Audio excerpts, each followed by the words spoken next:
Hello friends and my dear students, welcome to my channel English की पाठशाला। आज बहुत ही इंटरेस्टिंग वीडियो लेकर के आया हूँ ट्रांसलेशन पार्ट का, जिसमें कोई वैसा वस्तु जिस पर मेरा अधिकार हो, मेरे पास हो या मैं रखता हूँ, यही सब टाइप का ट्रांसलेशन मैं बताऊँगा आप लोग को। ऐसे एक फिल्म का डायलॉग आपको याद होगा, मेरे पास गाड़ी है, बंगला है, घोड़ा है, धन है, दौलत, तुम्हारे पास क्या है? तो उसका रिप्लाई किसको देता है? मेरे पास माँ है। तो ठीक वैसा ही वही सब टाइप का मैं ट्रांसलेशन लेकर के आपके विचार रहा हूँ, जो आपके इंग्लिश को काफ़ी ज़्यादा इम्प्रूव करेगा और बहुत ही इजी कंसेप्ट मैं लेकर के आया हूँ। आपको यहाँ पे सारा कंसेप्ट क्लियर हो जाएगा। इसको मैं 2 पार्ट्स में लेकर के आऊँगा। वीडियो थोड़ा सा लंबा होगा, लेकिन एक ही पार्ट में लाने का रीजन है कि आपको 2 वीडियो में अपलोड करने से बेहतर है कि आपको इसी पार्ट में आपको दोनों एक साथ क्लियर कर दो। तो ध्यान से देखेंगे ऐसे वाक्य जिसमें सब्जेक्ट के पास, ऐसे वाक्य जिसमें सब्जेक्ट के पास यानी सब्जेक्ट के अधिकार में, सब्जेक्ट के अधिकार में कोई संज्ञा हो, क्या हो? कोई संज्ञा हो। सब्जेक्ट के अधिकार में कोई संज्ञा के होने का बोध हो, कोई संज्ञा के होने का बोध हो एवं उसके अंत में क्या लगा हो? है लगा हो और है लगा हो। उसके अंत में क्या लगा हो? है और है लगा हो। जैसे मैं कहता हूं कि मेरे पास एक घोड़ा है, ठीक है? तो पहले आप मेरी बातों को ध्यान से सुने और इसको समझने का कोशिश करें। इसको कभी कभी क्या कर देता है कि थोड़ा इसको पलट कर दिया जाता है। आप उसके मायने को समझे, उसके मतलब को समझे। जैसे मैं कहता हूं कि मेरे पास घोड़ा है, मेरे पास घोड़ा है, या मैं घोड़ा रखता हूं, या मुझे घोड़ा, यानी कि मेरे पास है या रखता है या मुझे है, ठीक है? अब तीनों सेंटेंस का अगर हम अर्थ निकालें तो तीनों का मतलब एक ही होता है कि मेरे अधिकार क्षेत्र में है, यानी कि मेरे पास घोड़ा है, उसको मेरा अधिकार है। मैं घोड़ा रखता हूं, यानी कि घोड़े पे मेरा अधिकार है और मुझे घोड़ा है। तीनों एक ही सेंटेंस है, तीनों का अर्थ क्या है? सेम ही है, बस कहने का तरीका चेंज है। तो आपको ये नहीं रटना है कि पास है तो है शब्द का यूज करते हैं, या रखता है तो भी है का यूज करते हैं। उसमें आपको कंफ्यूजन क्या हो जाएगा? अगर रखता है रटते हो तो कभी उसको आप टेंस में ले जाओगे, सिंपल प्रेजेंट टेंस में, तो उसको रटना नहीं है, बस कि कंसेप्ट को समझना है। यानी कि मेरे अधिकार क्षेत्र में कोई वस्तु पर क्या हो? मेरा अधिकार हो। मैं कहता हूं कि मेरे पास बाइक है, मेरे पास बाइक है, या मैं बाइक रखता हूं, या मुझे बाइक है। तो तीनों का सेंस एक ही निकला। क्या? कोई वस्तु, बाइक क्या है? कोई वस्तु है जिस पर मेरा अधिकार है। तो इसमें हैज और हैव का यूज करते हैं। किसका यूज करते हैं? पास के सेंस में, अधिकार के सेंस में।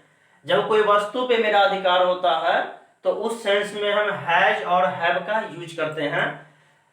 तो सबसे पहले क्या होगा? सब्जेक्ट होता है, उसके बाद हैज या हैव होगा, उसके बाद अदर वर्ड्स। एक्चुअली यहां पर तो आपका आने को तो नाउन ही आएगा। क्या आएगा? यहां पे नाउन ही आएगा, ठीक है? लेकिन मैंने अदर वर्ड्स का कंसेप्ट इसलिए दे रहा हूं क्योंकि मैं शुरू से अदर वर्ड्स के कंसेप्ट को लेकर के चल रहा हूं, ताकि आपको कंफ्यूजन ना हो। तो आप यहाँ पे अदर वर्ड्स यानी कि जो बच गया वो कर देना या नाउन कर देना। जनरली तो नाउन ही आना है यहाँ पे, ठीक है? जनरली क्या 100% नाउन ही आएगा, ठीक है? लेकिन अदर वर्ड्स का कंसेप्ट मैंने दिया है, इसलिए आपको अदर वर्ड्स स्ट्रक्चर को देख लेंगे एक बार ध्यान से। अब देखिए, अब यहाँ पे कंफ्यूजन ये होता है कि कहाँ पे हैज होगा, कहाँ पे हैव होगा। तो ये भी आपका मैं कंसेप्ट क्लियर कर दूं कि जैसे देखिए, हैज जो है, हैज, ये हैज जो है ये है सिंगुलर वर्ब, और हैव जो है ये है प्लूरल वर्ब। हैव क्या है? प्लूरल वर्ब है। हैज है सिंगुलर वर्ब और हैव क्या है? प्लूरल वर्ब है। अब देखिए, आई, वी, यू। वी मीन्स क्या होता है? हम लोग या हम सब। यू मीन्स क्या होता है? तुम लोग या तुम सब। यानी कि प्लूरल का बोध हो रहा है, बहुवचन का बोध हो रहा है, दे मीन्स क्या होता है, वे लोग या वे सब। तो आई वी यू और दे के, I we you they and plural subject के साथ वो हमेशा क्या लगेगा, हैव लगेगा। और he she it and singular subject के साथ हैज का यूज होगा। ठीक है, यानी कि जहां पे आप डू डच का यूज पढ़े थे, इज और आर का भी यूज पढ़े थे, वाज और वेर का भी यूज पढ़े थे, तो जिसके साथ इज का यूज होता था, ठीक है, वहां पे क्या लगेगा, हैज। ठीक है, आप यहाँ पे एक कंसेप्ट आपको ध्यान में रखना होगा, आई का। ठीक है, जैसे कि मैंने पहले वीडियो में बताया था, इसके पहले वीडियो में जब आप आई का यूज आपको बताए थे कि आई के साथ प्लुरल वर्ब लगता है, तो मैंने आपको वहां पे बताया था कि आई सिंगुलर है, आई जो है सिंगुलर है, बट उसके साथ प्लुरल वर्ब का यूज होता है, ये कंडीशन है। ठीक है, उसके साथ किसका यूज होता है, प्लुरल वर्ब का यूज होता है। ठीक, तो ये कंसेप्ट आपका क्लियर हो गया होगा। अगर आप स्क्रीनशॉट लेना चाहे तो स्क्रीनशॉट ले सकते हैं 1 सेकंड के अंदर। चलिए अब आते हैं एग्जाम्पल के ऊपर। तो एक एग्जाम्पल लेते हैं, जैसे, सॉरी मैं पहले इसको मिटा दूं ताकि मैं क्लियर थोड़ा सा कर सकूं। यहां पे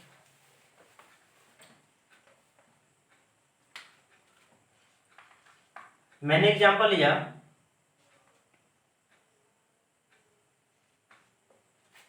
मैं एक घोड़ा रखता हूं, मैं एक घोड़ा रखता हूं, या मैं ये कह लूं कि मुझे घोड़ा है, या मैं, या ये कह लूं कि मेरे पास घोड़ा है। तो फ्रेंड्स ये, अब देखिए, मैं एक घोड़ा रखता हूं, मुझे घोड़ा है, या मेरे पास घोड़ा है, तीनों का अर्थ क्या है, एक ही है कि वो कोई घोड़ा क्या है, मेरे अधिकार क्षेत्र में है। तो ये तीनों का अर्थ जो है एक ही है, तीनों का अर्थ एक ही है। तो सबसे पहले क्या करते हैं, सब्जेक्ट। तो सब्जेक्ट इसमें क्या है, आई। उसके बाद आई के साथ किसका यूज होगा, तो हैव का। तो I have a horse, I have a horse. अब देखिए मैं एक और एग्जांपल लेता हूं, जैसे देखिए मैंने एक और एग्जांपल लिया, मुझे बुखार है। अब देखिए मुझे बुखार है, ठीक है, यानी कि मेरे बॉडी के अंदर बुखार है। ठीक है, तो इसका भी क्या होगा, आई हैव फीवर। ये अलग बात है कि हम बुखार भी क्या है, बुखार को हम फील करते हुए मेरे अधिकार क्षेत्र में आता है, मेरे बॉडी के अंदर ही आता है। ठीक है, यानी कि मेरे पास ही है। ठीक है, तो क्या होगा, आई हैव फीवर। तो आपका ये कंसेप्ट यहाँ पे क्लियर हो गया होगा। अगर कोई डाउट्स वगैरह रह जाता है, आपको ये वीडियो कैसा लगा मुझे लाइक कर कमेंट करके बताएं, मेरे वीडियो को लाइक करें। अगर आप मेरे चैनल पे नए हैं तो मेरे चैनल को सब्सक्राइब करें, बेल आइकन प्रेस करें, ताकि जो भी मैं वीडियो बनाऊं आप लोगों तक उसका नोटिफिकेशन पहुंचे। अब मैं इसका टाइप 2 लेकर के आ रहा हूं, आप वीडियो में बने रहेंगे। अब मैं इसी का टाइप 2 की बात करता हूं। तो जो आपने इस टाइप 1 में देखा बिल्कुल वैसा ही है, बस उसका पास्ट है, यानी कि उसका भूतकाल है।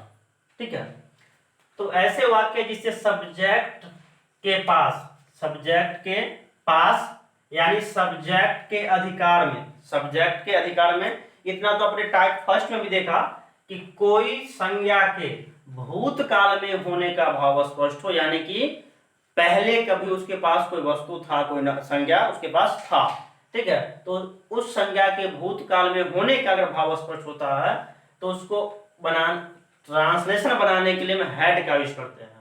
तो जैसे देखिए मेरे पास एक घोड़ा था, मेरे पास एक हाथी था, मेरे पास एक बंगला था, तो अभी है नहीं, चर्चा क्या हो रहा है कि कभी था, यानी कि भूतकाल में था, वर्तमान में नहीं है। अगर वर्तमान में रहता है तो हम हैज या हैव का यूज करते हैं। अगर पास्ट में रहे यानी भूतकाल में रहे तो वहां पे हम किसका यूज करते हैं, हैड का यूज करते हैं। इसमें कोई कंफ्यूजन नहीं है, नहीं होगा, क्योंकि यहाँ पे सिंगल है हैड, इसमें सभी सब्जेक्ट के साथ जो है हैड का यूज होता है। ठीक है, जैसे एग्जांपल देखिए, मैं ये कहूं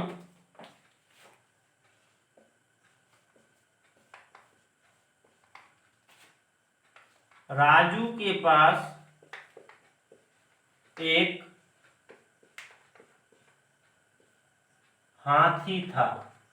मैंने बोला राजू के पास एक हाथी था, तो सबसे पहले सब्जेक्ट तो क्या होगा, राजू हैड, सब्जेक्ट के बाद क्या होगा, यहां पे मैंने सब्जेक्ट का शॉर्ट फॉर्म लिखा एस, एस फॉर तो ये समझिए कि सब्जेक्ट होता है। या मैं इसको क्लियर कर दूं, हो सकता है थोड़ा सा कंफ्यूजन हो जाए। तो ये क्या हुआ, subject, subject plus head plus other words. तो सबसे पहले सब्जेक्ट राजू हैड, अब अदर वर्ड्स में क्या आ जाएगा, एन एलिफेंट। आप यहाँ पे अदर वर्ड्स की जगह पे आप इसको नाम भी कह लो, ठीक है, बट मैं कंसेप्ट लेके चल रहा हूं अदर वर्ड्स का। तो अब यहाँ पे आपका एक कंसेप्ट क्लियर होता है इसका या इसकी टाइप 1 का निगेटिव बनाने के लिए। ठीक है, मैं थोड़ा सा निगेटिव पे बात करूं, नेगेटिव, इंट्रोगेटिव, इंट्रोगेटिव नेगेटिव। तो जो मेरा फर्स्ट वीडियो नहीं देखे थे जिसका मैंने नेम दिया था, फर्स्ट नेम थंबनेल था उसका कि 0 टू हीरो लेवल, और उसमें ये भी मैंने बताया था कि बस एक वीडियो में आप अपने बेसिक कंसेप्ट को अपने मुट्ठी में कर लो, ऐसा मेरा थंबनेल है। तो आप उस वीडियो को देखिए, अगर आप उस वीडियो को देखते हैं, ठीक है, तो उस वीडियो को देखने के बाद आपका इंट्रोगेटिव, नेगेटिव, WH नेगेटिव जितना होगा टाइप्स का जो बनता है, इसका नेगेटिव बनेगा, इंट्रोगेटिव बनेगा, इंट्रोगेटिव नेगेटिव बनेगा, क्वेश्चन वर्ड बनेगा, क्वेश्चन वर्ड नेगेटिव बनेगा। तो सारा कंसेप्ट वही वीडियो में क्लियर कर चुका हूं जो आपको लाइफ टाइम काम देने वाला है। तो आप मेरा वो वीडियो जो नहीं देखे हैं जाकर के वो वीडियो देखें यूट्यूब पे जाकर के, मेरे चैनल पे जाकर के।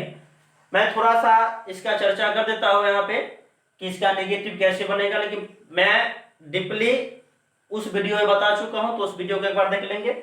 इसका नेगेटिव बनाने के लिए अगर हैज हैव वाला है, हैज या हैव तो या हैड हो, हैज या हैव या हैड के बाद नॉट लग करके क्या होगा, नेगेटिव बनेगा। इसके बाद क्या लगेगा, इसके बाद नॉट लग के क्या बनेगा, इसका नेगेटिव बनेगा। तो जैसे मानिए अगर इसका मुझे नेगेटिव बनाना हो, ठीक है, तो क्या होगा, Raju had not an elephant, Raju had not an elephant, ये जो हुआ इसका ये नेगेटिव है। ठीक, अब मैं इंट्रोगेटिव की बात करूं, ठीक है, तो फ्रेंड्स मैं इसमें डीपली सर्च नहीं करूंगा क्योंकि वीडियो काफी ज्यादा लंबा हो जाएगा, और मैं उस वीडियो के पार्ट में मैं आपको उसको डीपली एक्सप्लेन करके बता चुका हूं, तो उस वीडियो को एक बार देख लेंगे। अब देखिए इसका नेगेटिव इंट्रोगेटिव बनाने के लिए क्या करते हैं, इंट्रोगेटिव बनाना हो तो सबसे पहले इसको बाहर कर देते हैं। ठीक है, अगर हेड, ये हेड वाला है तो हेड को बाहर करते हैं, तो क्या हो जाएगा, हैड राजू। अब मैं यहाँ पे नॉट नहीं लिखूंगा क्योंकि मैं इंट्रोगेटिव की बात कर रहा हूं, ना कि इंट्रोगेटिव नेगेटिव की। तो had Raju an elephant, had Raju an elephant, क्या राजू के पास एक हाथी था। अब मैं इंट्रोगेटिव प्लस नेगेटिव लेता हूं। इंट्रोगेटिव प्लस नेगेटिव में बता चुका हूं कि सब्जेक्ट के ठीक पहले या ठीक बाद नॉट लगता है। तो सब्जेक्ट रहा मेरा ये राजू, इसके ठीक बाद लगाओ नॉट या ठीक पहले नॉट लगाओ। ठीक है, तो क्या हो जाएगा, had Raju not an elephant. Had Raju not an elephant. अब इसका क्वेश्चन वर्ड भी बनेगा, तो इसका क्वेश्चन वर्ड क्या बनेगा, जैसे देख लें, अगर ये कहे, इसको मिटाना पड़ेगा थोड़ा सा, तो मैं इसको यहां से मिटा देता हूं। अब मैं इसका इंट्रोगेटिव निगेटिव तो हो गया। अगर मान लो मैं WH क्वेश्चन लूं, WH वर्ड लूं या क्वेश्चन वर्ड लूं, ये कहे कि राजू के पास एक हाथी, मान लो कि राजू के पास एक हाथी क्यों है, ठीक है, ऐसा बोलूं, राजू के पास एक हाथी क्यों है, तो why has Raju an elephant. क्या हो जाएगा, why has Raju an elephant. जो कि मैं डब्ल्यू इंट्रोगेटिव का जो मैं बताया हूं उसका नेगेटिव बनाने के लिए, अब ये WH प्लस नेगेटिव अगर हो तो, जैसे राजू के पास एक हाथी क्यों नहीं है, तो इसका नेगेटिव कैसे बनाएंगे, जैसे कि बताया हूं मैं कि सब्जेक्ट के ठीक वाले या ठीक वाला नोट लगा दो, why has Raju not an elephant. अब आप यहाँ भी नोट लगा सकते हो, व्हाई हैज, आप यहाँ पे भी इसको ऐसे भी लिख सकते हो, यहाँ भी why has not Raju an elephant.